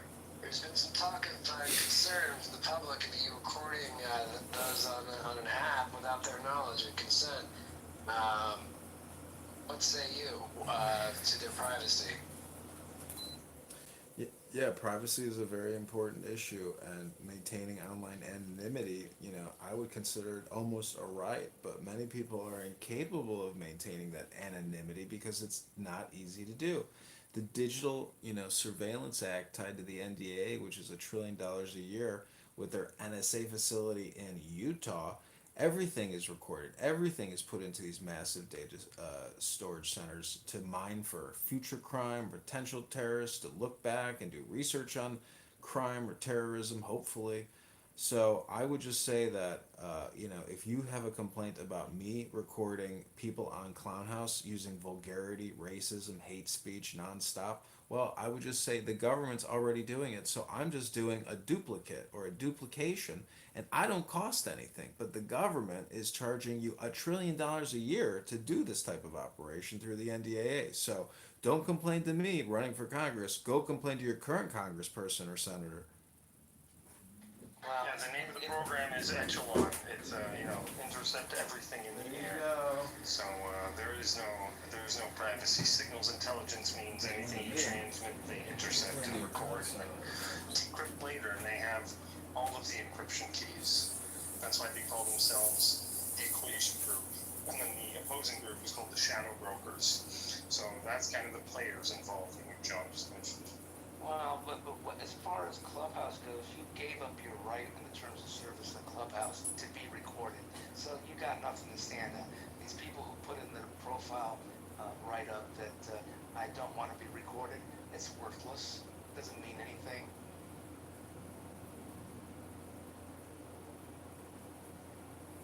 Exactly, but it gives them some false sense of security. It's silly. It's completely silly. I don't know what they're thinking.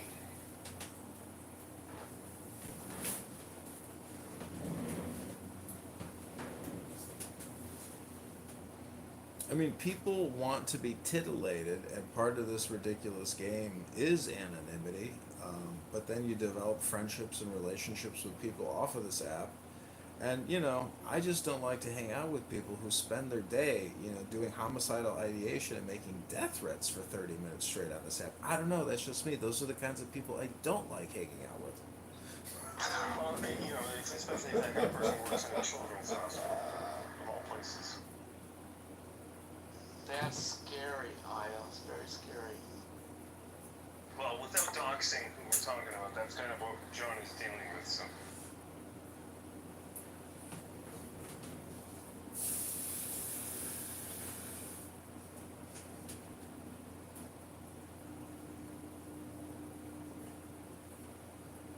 I mean, Rohan is not a fan of my recording activities on this app, and it gets him very triggered when we discuss or interact.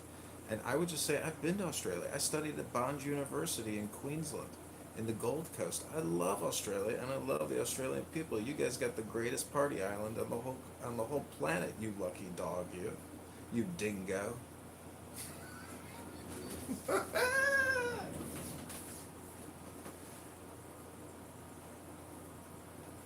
I'll buy it, John. I have a problem with anybody who chooses to be able to record another person without their consent, and then taking it further to be able to want to try and commercialize on another person's asset, which is their voice. I think it's pretty despicable. I think it's pretty low life. I think it's disturbing. It's one thing to be able to sign up to a service in itself, where you actually are aware and you have consent, you're giving consent, but people are coming into rooms, sharing information about themselves, not aware that you, or other people for that matter, are recording and also live streaming. By the way, I don't give you consent ever to be able to utilize my voice on any of your streams, FYI. You put a restriction, whether you like it or not, on how people choose to be able to engage in rooms that you're involved with. So that restriction is on you. You essentially hamper connection. I know that you get your jollies out of it, and that's all well and good. Great for you. And I know the Clubhouse is recording this, and that's what I've given consent towards. But I never gave you or anybody else consent to be able to stream my voice, my thoughts and ideas for you to be able to commercialize on. And for that matter, I find it really disturbing that a person is really attempting to become a congressman, knowing that he's actually breaking the terms of service and being disrespectful towards other people. I think it's disturbing. Do you think that the title of this room covers that whole idea of people not knowing that they're being streamed? In the title of the room, it says it's being recorded. Yes, no. There's a function facility that's on the app itself, which can show whether a room's being recorded or not.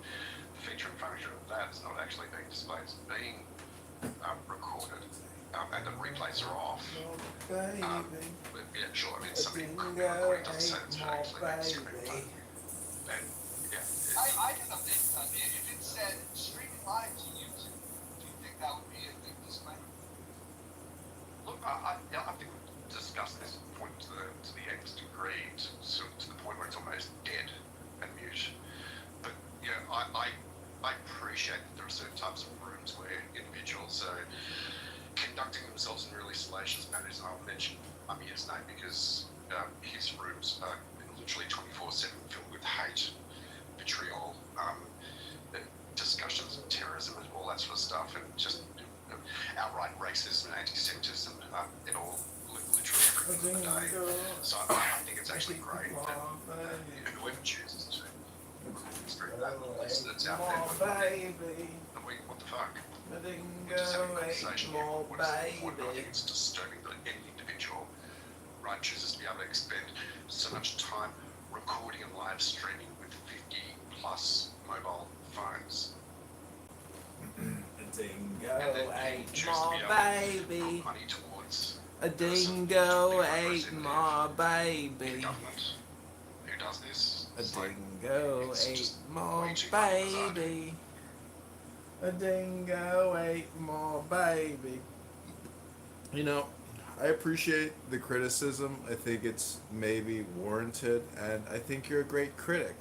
But I was working on a song while you were criticizing me, and it goes a little something like this.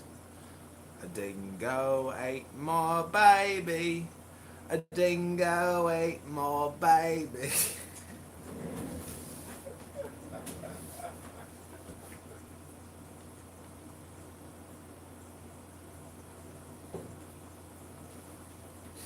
Not the laugh. You were doing so good. You need to take at least one more.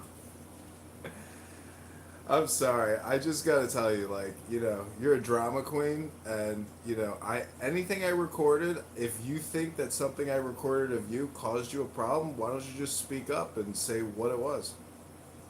It's really simple. I am telling you, I do not consent whatsoever to have my voice recorded or streamed by you or anybody else.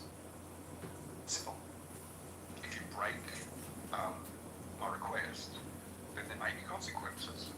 And other people might have consequences for you if they choose to be able to say exactly the same thing. Yeah.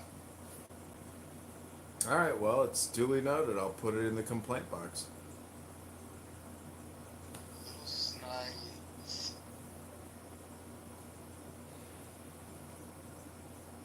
This is sarcasm. John, the sarcasm. I mean, you know, Clubhouse is not a complaint box depository. Nothing gets stored here. Like, your complaints aren't in some kind of ticketing queue or something with some kind of locator code. I mean, I hear you, and I apologize, you know, but, you know, I'll make my atonement on Yom Kippur, you know, when I pray to Hashem, Rabbona Shalom, and I'll Your ask apologies for not accepted. forgiveness from John, Hashem, just not from you. quietly. Not yet. It's not Yom Kippur yet. I haven't come to you yet to ask for your forgiveness. So just be patient, okay? It's coming, Rohan. You are nothing short of 2 words of whack job. I really hope you get your medication soon.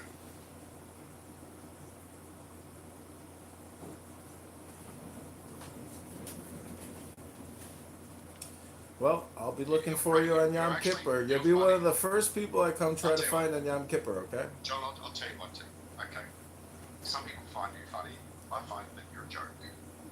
Nothing personal, of course. No, I get it, but it takes a comedian to know a comedian, so you must have a great sense of humor. Thank you very little. Oh my god. Oh my god. What would you say that what John's doing is similar to what somebody photographing you, you know, something like that, right? Without you. A person taking a photo of you and putting up on a website without your knowledge. Sure. And look, I mean that's perfectly legal, right, to be able to do. That's true. Well, in some countries and states, I'm sure that it's not as well. But yeah, it's just an invasion of privacy. It's a lowly type of thing to do, really. Yeah, it kind of rubs me the wrong way, but I'm not worried about it. It kind of rubs me the wrong way a little bit. Right, do you feel that maybe if people knew, let me ask you a question, if people knew and were aware that what they were saying was being broadcast potentially out to other people and recorded such that people could actually record it, review it and listen over it and watch it over and over again, do you think that would inhibit people from speaking freely? Or do you think it would add to them actually being themselves? Right, okay. Yeah. I don't know if it would inhibit people or not, because this room's been live streamed today, and we've had people come in here threatening to kill people. Yeah, but it's the illusion of comfort, though, Joe. It's an illusion. It's really just an illusion. They get comfortable. You know, if there was a mic right next, you know, we're here. It's not the same. Joe, you had something to say. Yeah, I mean, I'm not sure that the recording is the problem.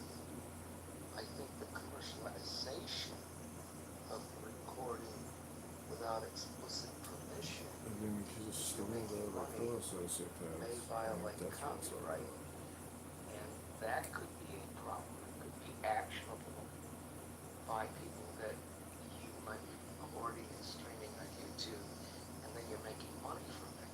That could be a problem. That's an additional issue. What I was talking about, how it may actually impinge a person's experience on here, if they actually knew that they'll be recorded. A lot of people don't come up on He's a clubhouse purist, this guy, bro. You're such a clubhouse purist. It's so Are you feeling triggered? so profound and so professional. What a purist, this guy. Doesn't want to impinge people's experiences. Okay, you do it again, I will move you. I have no hesitation in removing you. Okay? No, when I get you love being centered on you, and that's great. This guy is such a purist. I get it, and that's awesome. You're funny in many different ways, but try not to be able to center yourself just for like a couple of minutes. Hold it on to the center. It's you, it's other people. I'm holding on to the center. Okay, and impinge upon other people's freedom, being able to just speak. And this is effectively what it does. Such a clubhouse If that's just my opinion, you do it with whatever you like. What But an Joe, you bring up a really interesting point. Well, There's a legal issue. let me There's a add. legal issue.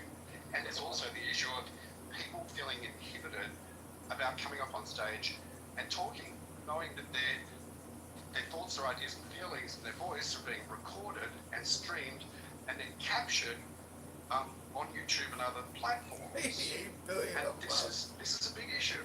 It impinges upon other people. Yeah, well, if we also edit it anyway he wants, that's fine. Yeah, I don't, you bring an excellent point up, Ron. It's the expectation of privacy, and people should have no expectation of privacy on Clubhouse. The commercialization. Joe, hang on. There's a point. Okay, I'm going to stop you there. There's a level. Okay, there's a range that we can look at. These Australians are fucking crazy. That was a blanket statement, right? To be able to come on here and expect to be able to have a level of privacy, not total privacy, that would be ridiculous because you've already looked at terms and conditions and already would know that. But it's not a binary issue. Can we agree upon that? I agree that it's problematic, and I don't endorse what John's doing, and I'm not making any excuses for it. I find it a little bit weird. You think you could rub voters the wrong way in his area? Yeah, I do. But most of the voters aren't on Clubhouse. Most of them are not. It's only a tiny percent. But his competitors that he's running for office against, and that cabal may use that as a wedge issue that his standards. Joe, here's the thing, right? In order for his competitors to use that, his competitors would have to feel threatened by him. And for his competitors to feel threatened by him, he have to be a threat. And so I'll just say this. If his competitors start saying anything about what's happening on Clubhouse, I'm going to be shocked. And I'm going to think that it's the best thing that could possibly happen in his campaign. Winning Because again. now, We go from losing to winning, from losing to winning. are the people that are in this room. And so if his competitors decide to make a big deal of it, they'll basically say, hey, this guy exists. And then voters will have to contend with how they feel about it. Because once they know he exists, he's got an opportunity to convert them. That's not a bad argument. If I was advising LaHood, I would say ignore John until he actually has a chance of beating him. So I would ignore it, and I would hold that in my back pocket. Well, that's why it takes political activists like you organizing a clown house to irritate LaHood into getting him to comment about the campaign to elect Congressman candidate John Kitover on X. Follow me on X at John Kitover IL, that's Illinois. Or click the link above. Give $100 right now and let's change the situation now. Yeah, listen, here's something. If you think that voters would find this offensive, that what he's doing, go get links to all of the fucking content that he has, specifically about advertising that he's running for Congress, and send that to LaHood as well as the Democrat candidates and say, look at this character. You guys should do something about this. I would feel that would be the biggest contribution that you could do to the John Kitover campaign. The second best thing that you could do is you could fork it over for John Kitover. Just real quick, I want to be open-minded for a second. John, I want to hear out what your policy platform is. Or what Sure, let me goals are. ask you first though, how do you keep an open mind? Being willing to hear out the ideas without immediately throwing them out. So, hearing the ideas without immediately throwing them out, that's how you keep an open mind? Yeah. Okay, well, please proceed, XG. Yeah, so I guess I'll start with some basics because I don't know what the fuck's going on. I'll make that clear. So, 1, what are you running for exactly? 2, why are you running for it? And 3, what are some basic things in a summary you seek to achieve while you're running for it?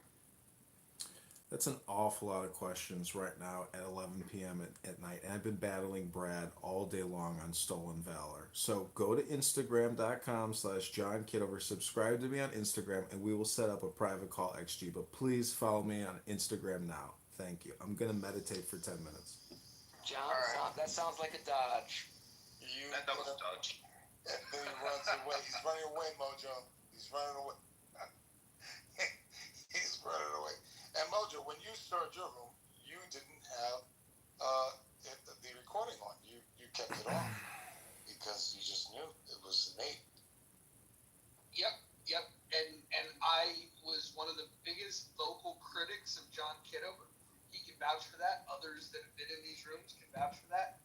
And the game changed. And this is the thing that I think people need to recognize, is that if we were having this conversation 3 months ago, we would absolutely have a strong point that, like, hey, we're in a room with no replays. This seems like a trashy move, and we're going to use all the tools that we have at our disposal. If we identify you, we're going to remove you from the room, yada, yada, yada.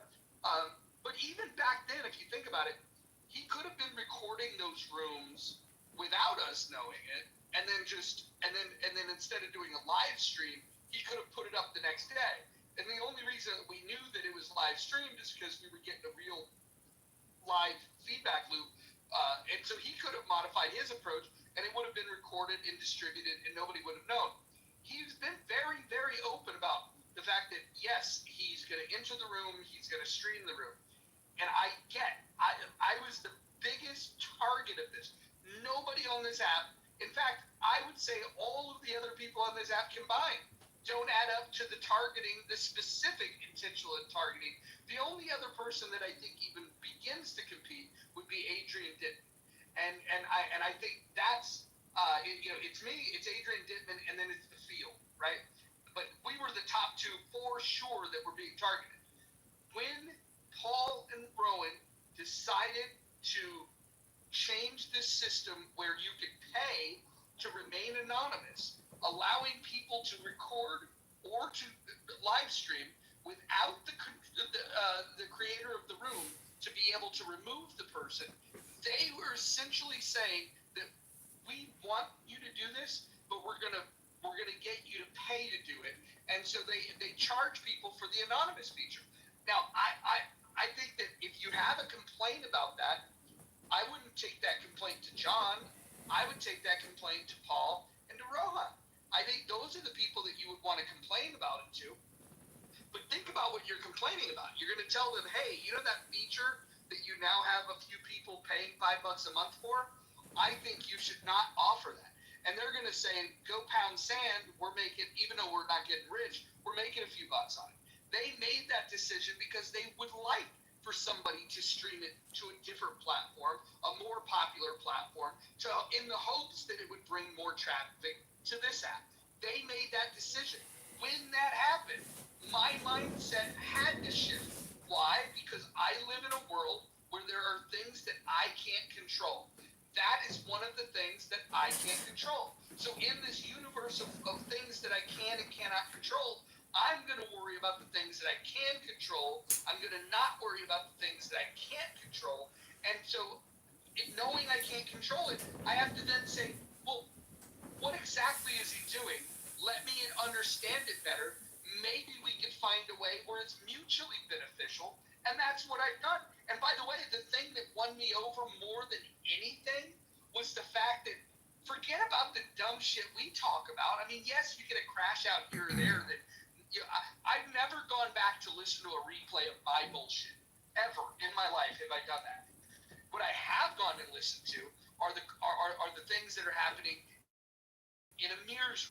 And what's amazing about this is we live stream terror plots and sexual that happens live on the Clubhouse app. I would argue that because Clubhouse records these rooms, they also know that terror plots and sex trafficking is happening in Amir's room, and they're allowing that to happen. I think they want it to happen. I think law enforcement agents love that it's happening. They're capturing so much evidence for people that are committing crimes. I mean, look, today we have people making threats. In other rooms, you have legitimate threats of terrorism, recruiting terrorists. The sex trafficking thing was beyond the pale. All of these things, super terrible. And John, who we once viewed as a villain, he's turned things around. I would say he's the Dark Knight. And until people, contend with this realistically, I don't know, what else you want to be said. He's the one guy that may lead to an arrest of terrorists on Clubhouse. There's nobody on this app that's done more, in my opinion, to combat terrorism on this app. Yeah. He's a Dark Knight. Yeah. Okay. I would say this, Mojo, that I wouldn't say he's a Dark Knight. I'd say he's dim wit. I would say this, Mojo, that hypothetical that John recorded Amir's room, submitted it to law enforcement, and they took enforcement action. That would be a good thing. At the same time, I could also see Amir taking civil action against John Kitover for surreptitiously recording the room, and he could win his civil case and still go to jail. I mean, I don't really see what dealing with quote-unquote terrorism on Clubhouse at least does, especially when Twitter still exists and you have rampant neo-Nazis on that platform 24/7 openly spewing bullshit, but nothing ever happens to them. So, I mean, I don't understand what Clubhouse has to deal with it, especially when we have even bigger platforms that have even more crazy shit on there that's allowed. No, I agree. He's streaming. He can stream those as well. I agree.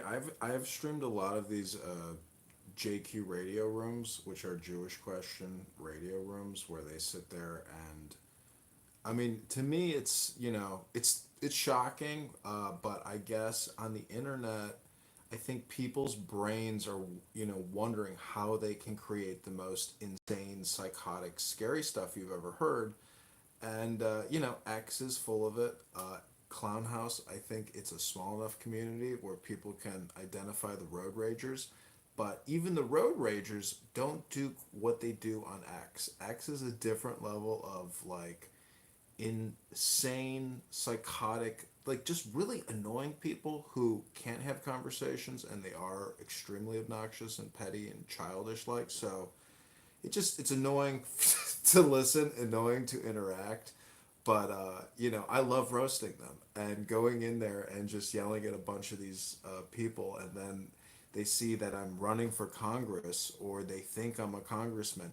It creates a pot stir and shakes the hornet's nest. So I don't know if it has any value, because most people aren't going to pick up a book and there's no real education happening. It's like this dopamine word game of trolling and shocking. Like, what Brad did on the app today, the past couple days, like, to me, that's, I think it's extremely questionable. And, but the way it impacts people and the Munchausen syndrome that it creates with people is also impressive to watch, because I think from like an animalistic perspective, when somebody goes on this crazy psychotic road rage homicidal ideation rant, it's like a silverback in an enclosure with all these female gorillas, and you see how behavior and conditioning influences people. And I'm just saying, live streaming all this stuff and recording all these human interactions,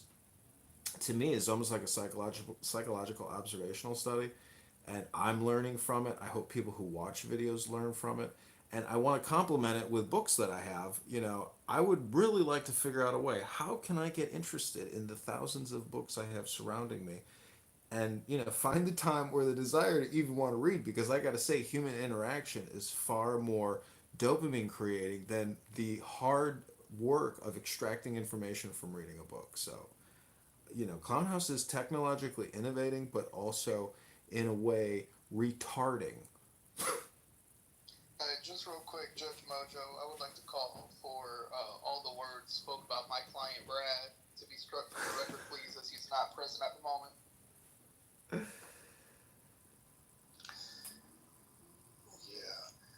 Yeah, John. The only thing is, if it was contributing to the people out here, everybody would take it different. But it's self-serving what you're doing. That's what's turning Roe off. To me, I'm more where Mojo is. It's like, nobody did me, but it does not rub me that well. It is. It's a self-serving thing, and it's not serving. Well, all I can say in my defense is, this is a very strange game that I'm personally playing. Okay, to live stream myself 24/7 with with 13 cameras in my face is a very weird prospect for me as a person who's doing this, because I'm really putting myself out there in a way which could be considered unprofessional. However, in my defense, I think being fully transparent, there will be some added benefit in the now, whatever that means. For who? For who? I think in a way I can do some type of people who come on here and do homicidal ideation, terrorism planning, and maybe even sex trafficking coordination. Maybe by putting a light on people or exposing people or threatening people with exposure will cause them to somehow question what they're doing and modify what they're doing. I don't know. It's a very complicated word game. It's just gonna piss them off. That's all it's gonna do. Yeah, I'm going to go back to Ron's, thesis on surreptitious recording. It's a problem, and you've made it your problem. Well, I've been If accused. Well, people say that it's illicit recording. It's not illicit. It's explicit. And I try to be a gentleman, and I record a lot of profane people who do a lot of vulgarity, insane hate speech, racism. I mean, people like Pepe and other people who may cozy up to people, and now they're considered part of the clique because they talk to us. I have people saying really foul mouthed stuff to the point where if there was an index of what everybody has said throughout all my recordings and you were to just hit the top 10, people would say, holy shit. Because they have said things that are so vulgar, so profane, so obnoxious that when you look at all the little snippets and you listen to what somebody's actually saying, you question their sanity, you question their motives, their intentions, their personality, their character. It's a lot of data on a lot of people. So that's why I say, if you come from a good place in your heart and you're communicating peace on this app, well then you know what? Maybe you're a good person and you're in the I think clear. it's really cute. I think it's really cute. Moralizing, virtue signaling from the person who chooses to be able to record the stream without the consent. It just sort of shows red flag and just the bullshit factor is through the roof. It's not like I created some app or something. I'm just using YouTube to live stream myself, you know? It's just recordings. I don't know why it's a big deal. I'm actually really curious, right, as to how you would choose to be able to psychoanalyze yourself, a person who spends literally years, not hours, years, with multiple, like tens of mobile phones recording other people. Oh yeah, How would you 50, 60 cell phones I have here in my home office, yeah. Yeah, I know. It's more than weird. It's disturbing. But how would you? I think I could call it. I could call it a form of OCD. I could call it If OCD. you look objectively, right? Look objectively at your behaviour. How would you psychoanalyze yourself? Considering you're spending a lot of time invested in psychoanalysis. That's asking too much, bro. He's not. No, it's all on video. It's all on. That's the beautiful part. If you want a great explanation, the best explanation is to watch the YouTube channels. Go to the YouTube channels for hours a day and just sit there and watch it, and that's the answer. Wow, I can't believe you recorded all this stuff. It's amazing. Holy cow. Who's crazier, the person recording the crazy people or all the crazy people in the recordings? How would you psychoanalyze a person objectively who spends years of their life, right? Well, I can very easily look at it subjectively, not just objectively, right? I get it. Just hang on, John. Just chill out for a second. A person who sits in their room literally 24/7 in his underpants doing yoga and streaming himself whilst recording other people without consent on tens of devices. How would you psychoanalyze and profile that particular type of person? Go for it, John. Mike's yours. Okay, so the way I think I can look at it is by self-deprecating myself and unfortunately submitting myself to play the fool. Try being objective about it, please. I am trying to answer your question genuinely.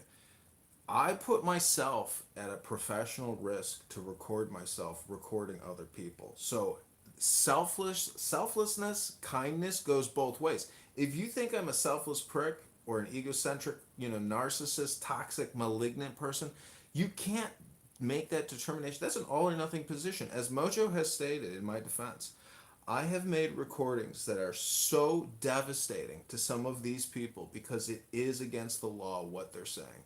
So I have put myself at risk as a former military intelligence officer to bring light to a toxic problem on this app. I asked you a direct question. I'd really appreciate if you can give me a direct answer instead of just bullshitting and waffling. Go for it.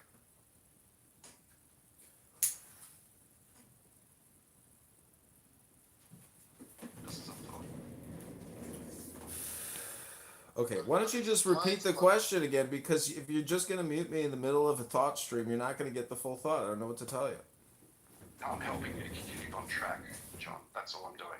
I asked you a specific question. How would you psychoanalyze a person who spends literally years recording themselves in their underpants, doing yoga, streaming other people without the consent how would you psychoanalyze a person? Okay, so You have I values. I can respond. Yeah, I can but respond. That's the question. Okay.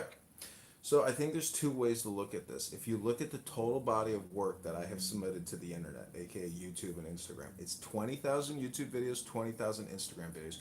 In those videos, I have spent a lot of time doing subjective and objective uploading into YouTube. I've read a lot of books. And it's not just recordings of Clown House and people speaking here. There's a lot of creation and artwork that I've done in. Great. I'm not questioning what knowledge you have, and you are duck shoving again, and that's the reason why I've paused you and muted you. You're not answering the question. How would you, considering that you are good at psychoanalyzing other people, how would you profile a person psychologically who displays these particular traits? Bro, let him get it all out. Yeah, okay. Let me explain it this way. By doing this work, I have done like a self-actualization technique on myself. But prior to this, at the Citadel, which is a very intense military academy, every freshman has to go through an intense indoctrination process. You essentially become a mute. There's only three responses: sir, yes, sir, no, sir, and sir, no, excuse, sir. So we can continue this line of questioning, or if you want, I can just resort to the three default cadet responses, and we can just move this conversation right along. And if you're interested in contributing $10 to the campaign to elect John Kitover, click that link above right now. If you're enjoying this testy little debate between Rohan and I, and you find it entertaining, well, consider contributing $10 right now to the campaign to elect John Kitover, the 16th district in Illinois. That's right, ladies and gentlemen. This is just entertainment. No one's going to fly to Australia. Nobody's going to fly to Chicago. We're not going to have some kind of old Australian 1930s fight and oil up our mustaches. No. This is just a friendly conversation on a social audio chat app called Road Rage Clown House, where people get angry over things from the past, from other rooms. And the rule of this room is be in the now. No bringing in drama from other rooms. So technically, Rohan, please read the rules and reconfigure your line of questioning to come in alignment and compliance with the rules. Thank you very much, Rohan. You make me laugh. You really do. Ron, I'm not sure that John understands the surreptitious nature of what he's doing and how that has a chilling effect on other people. That's one thing, and I'm not sure he cares about that. And he doesn't care. But Hang the on. Let John go. the other thing is the lawfulness of what he's doing and the commercialization. That is a problem, and you are at risk for that. No matter who you are uncovering, the most vile people in the world, it doesn't matter, because in the same time you're ensnaring people who are just here to talk, and they don't want their stuff streamed, and they did not give you permission to do it, and that's a problem for you. No, in my defense, I would say I'm being social, I'm being political, and any kind of commercialization in the future on YouTube is in the future. But right now, there is no commercialization of the content that I film or create out of this app. Well, the fact that you're putting it on YouTube is commercialization, whether you get paid for it or not. Yeah, but every time you go on a social app, you're putting at risk something like this could happen too. Sure you are. It doesn't mean you're not being violated. It doesn't mean it doesn't mean you've given permission for someone else to use your content that comes under copyright. Howard, the key is consent, is exactly what Joe is alluding to. It's one thing to consent to be able to have your information to be utilised by the company that you're utilising, for that matter, the terms and conditions, which may also include third-party companies as well. That's perfectly fine. People are being streamed, recorded without their knowledge or consent. And commercialisation that John's talking about, he's already said in other rooms that he if given the opportunity, he would plan to and does plan to be able to commercialise it if there is that opportunity that presents itself. There you go. Yeah, I did the work. It's called doing work. It's a job. You know how you know how much work I've invested in recording people on this app? I gave up my whole life to start recording this app. It's my work. It's my creation. It's my monetization. It's called capitalism, you communist Australian traitor. Traitor. Triggered. Terrible. Yeah, you might be doing what you call work, but the work that you are doing involves other people's ideas, thoughts, and their voice as well. That constitutes a breach, wouldn't you say? Well, you're in the muff. There's always a little breach in the muff. You gotta have a breach in the muff. You need moisture first of all.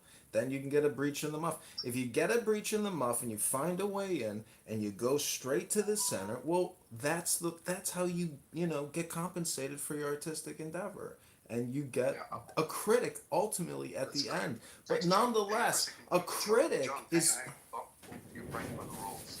When a moderator's speaking, that's your cue to be able to go on mute for a second, because I just wanted to welcome Anne. Hi, how are you? Wonderful to have you here. How are you doing? Nice to hear your voice, sir.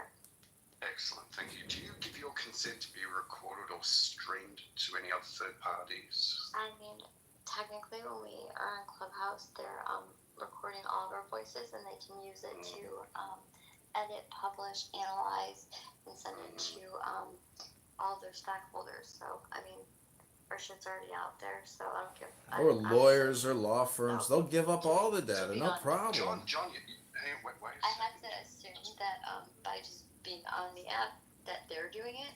So like, and God knows who their stakeholders are. So do I care if my fellow Americans are recording me? No.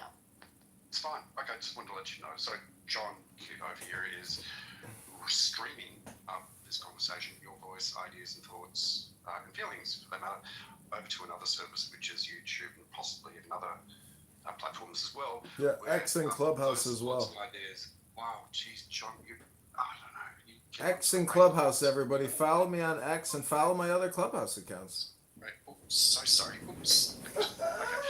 John, I'll bring you back up. Very funny. Very funny. That's very funny. I know he's great. He's great joke to laugh at, and it's fantastic. So I just wanted to let you know, Anne, that's what's going on. Okay. Okay. Yeah, Mojo explained everything.